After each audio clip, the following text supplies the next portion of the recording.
allow Ukrainian people and their animals safe harbor in the UK. Since Russia invaded Ukraine and continues to attack, hundreds of thousands of people have fled the country.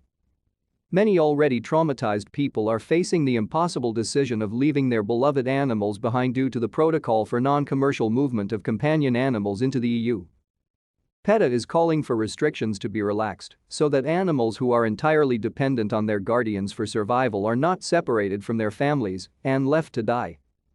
To stay up to date with latest top stories, make sure to subscribe to this YouTube channel by clicking the button above this video. Animals left behind at borders. The current regulations for bringing companion animals into the EU and the UK are impossible for refugees to follow in a state of war.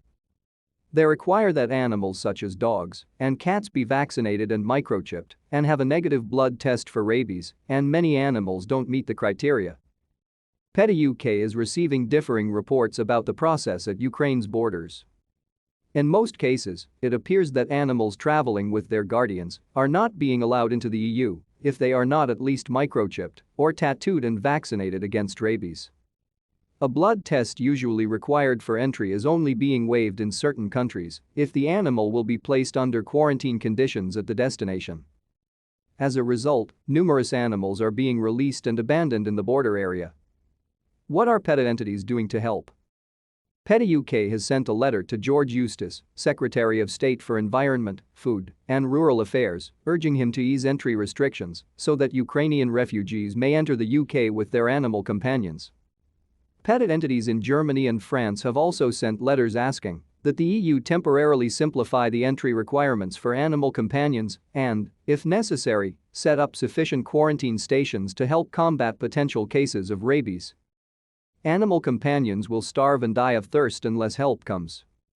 The situation is shocking, and the EU must not forget that countless animals are also suffering in this emergency and are entirely dependent on their human families to care for them. They will suffer prolonged and terrifying deaths if left behind to fend for themselves. The besieged human victims are fleeing bombed houses to protect themselves and their animals. In order to bring their entire family to safety, animals must also be allowed to travel across the national border. We're calling on the UK and the EU to temporarily suspend restrictions so that the family bonds between humans and animals are not destroyed as well as their homes. Information on special regulations of individual countries. There are increasing reports that Hungary and Poland are making entry for animals less difficult than other countries. Poland is allowing entry if transition papers are filled out, although it is still insisting on vaccination against rabies and microchipping or tattooing. The titer test, a blood test that can show whether a companion animal has antibodies for a particular illness, is only omitted if the animal will be quarantined at the destination. Hungary is reportedly relaxing entry requirements further. If transition documents are filled out, animal companions appear to be able to enter the country without a microchip or tattoo and without proof of a rabies vaccination or the titer test. We will update this page with news as we receive it.